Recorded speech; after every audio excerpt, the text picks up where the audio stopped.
আসসালামু আলাইকুম সবাইকে। বাধ্য ভালোবাসা গল্পের 11 নম্বর পার্ট। তো বেশি কথা না বলে চলুন গল্প শুরু করা যাক। পদ্ম পিছন ফিরে ইজানের দিকে তাকালো। ইজান তার দিকেই তাকিয়ে আছে। ইজানের দৃষ্টি যেন খুব গভীর। তৎক্ষণাৎ পদ্ম আবার সামনে ফিরে গেল। মনিরা শেখ অসহায় কণ্ঠে বলল, তোকে নিয়ে আমি আর পারি না। কেন যেন হুটহাট সিদ্ধান্ত নিস? আমি শুধু তোর ভালো চাই। ইজান পদ্মের দিকে তাকিয়ে বলল, ভালোই আছি। যে বউ বিয়ে করিয়েছ? সবাই একদম পদ্মের দিকেই তাকালো। যা দেখে পদ্মের অস্বস্তি লাগা শুরু করলো। মাথাটা নিচু করে ফেললো। হায়াত শেখ বললেন, এরকম সুন্দরী বউ বিয়ে করলে তো ভালো থাকারই কথা। ইজান হেসে হেসে বলল, এই জন্যই তো ভালো আছি। হঠাৎ কলিং বেল বেজে উঠলো। মনিরা শেখ উঠে তাড়াতাড়ি দরজা খুললেন। হুমায়ুন শেখ এসেছেন। পদ্ম হুমায়ুন শেখের সাথে বেশ কিছুক্ষণ কথা বলল। তিনি খুব অমায়িক একজন মানুষ, তা দেখলেই বোঝা যায়। পদ্মকে ওনার মেয়ের মতোই স্নেহ করেন। বুঝতেই দেন না যে উনি পদ্মের শ্বশুর। ঠিক তার বাবার মতোই ভালোবাসেন। পদ্মের বাবা চলে যাওয়ার পর এই প্রথম পদ্মের কোনো আফসোস হয়নি এই বাড়িতে এসে, কারণ হুমায়ুন শেখ যেন বুঝতেই দেননি কিছু। উনি রুমে চলে গেলেন। উনার পিছন পিছন মনিরা শেখও গেলেন। শুধু রয়ে গেল ইজান, তার ফুপ্পি আর পদ্ম। হায়াত শেখ পদ্মকে বলে উঠলেন, তা পদ্ম, আমরা দাদি ডাক শুনবো কবে? পদ্ম যেন লজ্জায় শেষ হয়ে যাচ্ছে। পদ্মকে লজ্জা দিতে ইজান আরো বলল, তুমি কবে দাদি ডাক শুনতে চাও বলো? হায়াত শেখ বলল, যেদিন তোমরা শোনাবে সেদিনই তো শুনতে পারবো, তাই না?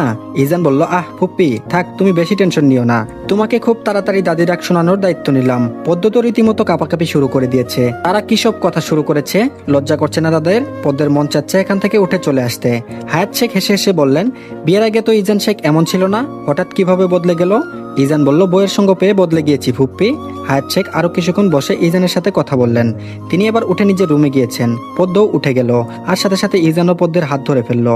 তারপর বলল, উঠে যাচ্ছ কেন? পদ্ম বলল, তা না হলে এখানে বসে কি করব?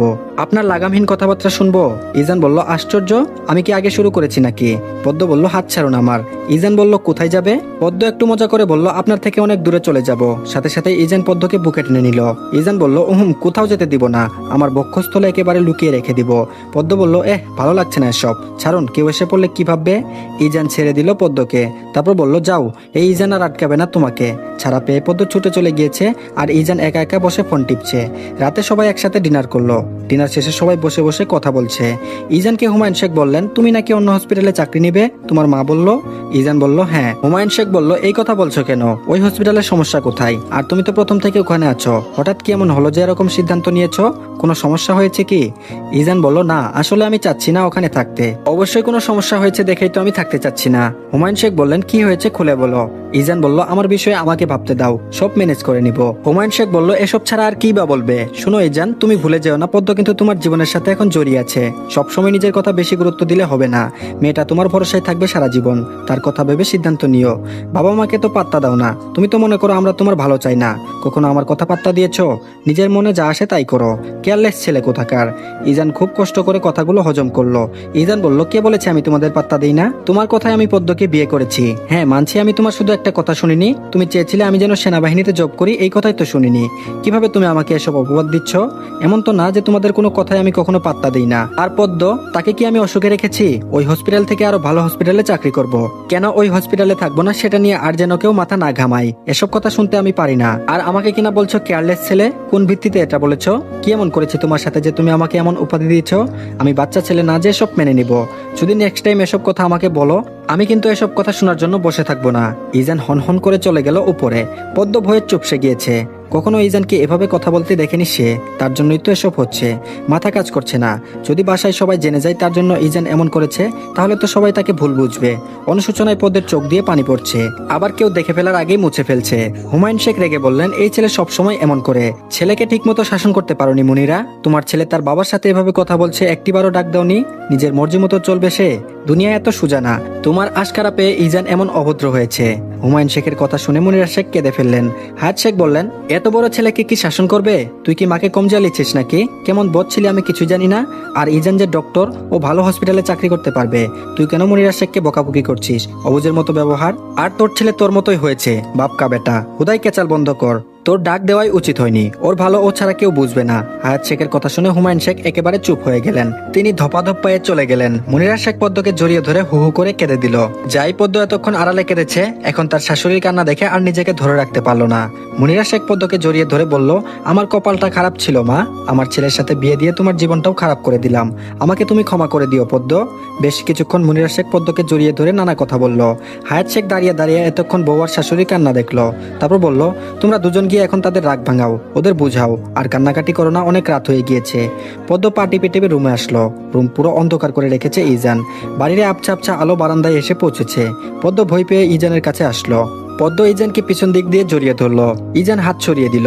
আবারও পদ্ম ইজানকে একইভাবে জড়িয়ে ধরেছে, তাও আগের থেকে আরো শক্ত করে। ইজান গম্ভীর কণ্ঠে বলল, পদ্ম তোমাকে আমার থেকে ছাড়াতে 1 মিনিটও লাগবে না, সো জোরাজুরি করার আগেই ছেড়ে দাও। পদ্ম মুলায়ম কণ্ঠে বলল, উফ ডাক্তার সাহেব এত রাগ করছেন কেন, ভালোবাসি তো। ইজান আর ছাড়ানোর চেষ্টা করলো না। এভাবেই কিছু সময় দুজন দাঁড়িয়ে থাকলো। পদ্ম ইজানকে ছেড়ে সামনে দাঁড়ালো। পদ্ম ইজানের চুলগুলো ঠিক করে দিতে দিতে বলল, সবসময় রাগ করলে হয় না, অনেক সময় কিছু কথা শুনে থাকতে হয়। বড়রা কখনো খারাপের জন্য বলেন না, আর বাবারা তো একদমই না। এভাবে হুটহাট মেজাজ গরম করা উচিত নয়। ইজান চোখ ছোট ছোট করে পদ্মকে দেখলো। কিভাবে পদ্ম ছেলে মানুষের ছেড়ে একদম একজন প্রাপ্তবয়স্ক ব্যক্তিদের মতো কথা বলছে। ইজান পদ্মকে টেনে দেয়ালের পাশে দাঁড় করালো। যদিও সে ব্যথা পেয়েছে, তাও টু শব্দ পর্যন্ত করেনি, মুখ খিচে রইল। ইজান পদ্মের পাশে দেয়ালে হাত রেখে বলল, তারপর? পদ্ম ঘাবড়ে গেল, তারপর আর কি? ইজান বলল, আর বলবেন না ম্যাডাম, আপনার কথা বলা শেষ। পদ্ম আমতা আমতা করে বলল, ঘুমাবো, ঘরে চলুন। ইজান পদ্মের কথা শুনলো না। পদ্মের হাত ধরে রুমে নিয়ে আসলো। পদ্ম এক কোনায় গুটিসুটি মেরে শুয়ে আছে। ইজান তা দেখে পদ্মকে টেনে নিল নিজের কাছে। পদ্মের মাথাটা তার বক্ষে মিশিয়ে বলল, পদ্ম তোমার ডাক্তার সাহেব দিন দিন অভদ্র হয়ে যাচ্ছে। সে আর ভদ্র বরের মতো সেজে থাকতে পারছে না। মনে খুব প্রেম পিপাসা পেয়েছে পদ্মফুল, কেন এমন হচ্ছে বলো তো? পদ্ম ইজানের কথা শুনছে। কিছুক্ষণ আগে যে ঝামেলাটা হয়েছে তা যেন ইজানের মনে নেই। বোঝাই যাচ্ছে না একটু আগে শেখ বাড়ির উপর যুদ্ধ বয়ে গিয়েছিল। পদ্মের খুব হাসি পাচ্ছে। শুয়ে শুয়ে ইজানের কথা শুনছে আর হাসছে। রুমটা অন্ধকার, তাই পদ্মের হাসি ইজান দেখছে না। পদ্ম কথা বলছে না দেখে ইজান পদ্মকে ছেড়ে দিয়ে বলল, পদ্ম কথা বলছো না কেন? পদ্ম হেসে হেসে বলল, কি বলবো? ইজান বলল, ওয়েট ওয়েট, তুমি কি হাসছো? পদ্মের চোখগুলো আচমকা বড় হয়ে গেল, সাথে সাথে হাসি বন্ধ হয়ে গেল তার। পদ্ম বলল, কোথায়? কখনো না, আমি তো একটু হাসিনি। ইজান বলল, তাই হাসনি? পদ্ম বলল, না। ইজান বলল, তাহলে লাইট অন করে দেখি। পদ্ম বলল, আরে দরকার নেই, হ্যাঁ আমি একটু হেসেছিলাম। ইজান বলল, দেখেছো, ইজান তোমার হাসি অন্ধকারেও অনুভব করতে পারে। পদ্ম এসব কথা না শোনার জন্য বলল, আচ্ছা আপনি কেন ওই হসপিটালে আর চাকরি করবেন না? আমার জন্য কি? ইজান গভীর কণ্ঠে বলল, জি সেজন্যই করব না। পদ্ম বলল, আমি কি বলি, আপনি ওই হসপিটালেই চাকরি করুন, এভাবে তো হয় না। ইজান পদ্মকে পুরো কথা শেষ করতে দিল না, তার একটু আগেই চুপ করিয়ে দিল। তারপর বলল, তোমার কোনো রকম কথা এ বিষয়ে শুনতে চাই না। যখন তুমি আমার জীবনে ছিলে না, আমার সব সিদ্ধান্ত আমি একাই নিয়েছি। যদি আমার সাথে ঝামেলা না করতে চাও তাহলে আর এ বিষয়ে কথা বলো না। পদ্ম একেবারে চুপসে গেল। এত তেরা সে কখনোই দেখেনি। ইজান অন্যদিকে ফিরে শুয়ে পড়ল। পদ্ম পিছন দিক থেকে জড়িয়ে ধরেছে। ইজান নিজেও ধরলো, আর কিছু বলল না। সকাল 9টা। ইজানের ঘুম ভেঙেছে। ঘুম থেকে উঠে পদ্মকে পাশে পেল না সে। ভালো করেই জানে পদ্ম এখন থাকবে না। নিশ্চয়ই নিচে মুনিরা শেখ আর হায়াত শেখের কাছে গিয়েছে। ইজান উঠে ফ্রেশ হতে গেল। তারপর চশমা পরে ফিটফাট হয়ে নিচে নেমেছে। পদ্ম মুনিরা শেখের সাথে নাস্তা বানাচ্ছে, আর ইজান তার ফুপ্পির সাথে কথা বলছে বসে বসে। মুনিরা শেখ পদ্মকে বলছেন ইজানের জন্য নাস্তাটা নিয়ে যেতে। পদ্ম তাই করলো। ইজানের নাস্তাটা টেবিলে রেখে আসলো। তারপর বলল, খেতে আসুন। ইজান উঠে নাস্তা করতে গেল। পদ্মর সাথে দাঁড়িয়ে আছে। ইজান পদ্মের হাত ধরে বলল, তুমি নাস্তা করেছো? পদ্ম মাথা নাড়িয়ে বলল, হ্যাঁ করেছি। ইজান পরোটা মুখে দিয়ে বলল, আমাকে ছাড়াই খেয়ে নিলে? পদ্ম ইজানের দিকে অসহায় দৃষ্টিতে তাকিয়ে বলল, মা আর ফুপ্পি জোর করেছিল। ইজান বলল, আচ্ছা সমস্যা নেই। ইজান নাস্তা শেষ করে উঠে চলে গেল উপরে। পদ্ম রান্নাঘরে মুনিরা শেখ আর হায়াত শেখের কাছে দাঁড়িয়ে আছে। সে আর উপরে যায়নি, নিচেই তাদের সাথে দাঁড়িয়েছিল। ঘড়িতে সময় 12টা বাজে। ইজান তাকালো ঘড়িতে। পদ্ম এখন পর্যন্ত রুমে আসেনি। ইজানের খুব রাগ হলো। পদ্ম একবারও রুমে আসবে না? অবশেষে দীর্ঘ সময়ের পর পদ্ম রুমে আসলো। ইজান ফোনে কথা বলছে। পদ্ম তাড়াতাড়ি ওয়াশরুমে ঢুকলো। একবারে গোসল করে বের হলো। ইজান বারান্দায় দাঁড়িয়ে আছে গ্রিল ধরে, যেন দেখে মনে হচ্ছে কত কষ্টে আছে। পদ্ম পিছন থেকে ইজানকে দেখছে। গালের সেই দাঁড়িয়ে আর চশমা ছাড়া কিছুই দেখা যাচ্ছে না। রুমে আয়নার সামনে দাঁড়িয়ে পদ্ম চুলগুলো তোয়ালে থেকে খুলে নিল। ইজান পদ্মের পাশাপাশি এসে দাঁড়িয়েছে। পদ্ম সোজাসুজি ইজানের দিকে না তাকিয়ে আয়নায় দেখছে। ইজান পদ্মের ভিজা চুলে হাত দিয়ে বলল, এত তাড়াতাড়ি গোসল করেছো কেন? পদ্ম বলল, এমনি করে ফেলেছি। ইজান বলল, রুমে আসোনি কেন একবারও? পদ্ম ইজানের দিকে তাকিয়ে বলল, আসলে কি হতো? ইজান মজা নিতে নিতে বলল, আদর দিতাম। পদ্ম বলল, সারাদিন তো এগুলাই ভাবেন তাই না? ইজান বলল, না, তোমাকে যখন দেখি তখনই ভাবি, বুঝেছো সুন্দরী? পদ্ম বলল, একবার ম্যাডাম, একবার পদ্মফুল, আরেকবার সুন্দরী, এত নামে ডাকেন কেন? ইজান বলল, ভালোবেসে ডাকি। তুমি তো ছোট মানুষ, তাই বুঝো না আমার ভালোবাসা। ভালোবাসার কথা শুনেই পদ্ম হেসে দিল। পদ্ম বলল, তাই কতটুকু ভালোবাসেন? ইজান বলল, ভালোবাসা পরিমাপ করা যায় না, আমিও চাই না পরিমাপ করতে। পদ্ম হেসে দিল। ইজান বলল, পদ্ম তোমার ভেজা চুলে একটা চুমু দেই? পদ্ম মনে মনে বলল, সবই তো করে, আবার অনুমতিও নেই। পদ্ম কিছু বলছে না। পদ্ম বুঝে ওঠার আগেই পদ্মকে টেনে তার ভেজা চুলে একটা চুমু এঁকে দিল। ইজান বলল, এখন তো অনুমতি নিচ্ছি, পরে এটাও নিব না। পদ্ম দৌড়ে নিচে আসলো। ইস, লোকটার সামনে 1 মিনিটও থাকা যায় না। কিছু না কিছু বলে তাকে লজ্জা দিবেই ইজান। দিন দিন বয়স হচ্ছে আর নির্লজ্জ হচ্ছে। বিকেল 5টা। ইজানের হসপিটালের সিআই রাশেদুল ইসলাম এসেছে শেখ ভিলায়। তিনি বসে চা খাচ্ছেন, কিন্তু ইজান এখনো আসছে না। হুমায়ুন শেখ তার পাশের সোফায় বসে আছেন। যখন থেকে রাশেদুল ইসলাম জেনেছে ইজান কাউকে কিছু না বলে তার স্ত্রীকে নিয়ে সাজেক থেকে চলে এসেছে, তখন থেকেই তিনি ভেবে রেখেছেন ইজানের সাথে সরাসরি কথা বলবে। কখনো ইজান এমনটা করেনি। তিনি ভাবতেই পারছেন না যে ইজান তাকে কিছু না জানিয়ে সেখান থেকে চলে এসেছে। মূলত তিনি ইজানকে খুব ভালো জানেন, দেখেই আজ শেখ ভিলাই এসেছেন। হয়তো কোনো ঝামেলা হয়েছে। হসপিটালের 3জন ডাক্তারকে নিয়ে রাশেদুল ইসলাম কল দিয়েছিল ইজানকে, কিন্তু সে ধরেনি। বুঝেছে কিছু একটা হয়েছে, কারণ ইজান কখনো এমনটা করেনি। যতবার হসপিটাল থেকে ঘুরতে যেত, সে কোনো সমস্যা হলে সর্বপ্রথম রাশেদুল ইসলামকে জানাতো। ইজানের এমন কাণ্ডে রাশেদুল ইসলাম অবাক হলো প্রায়।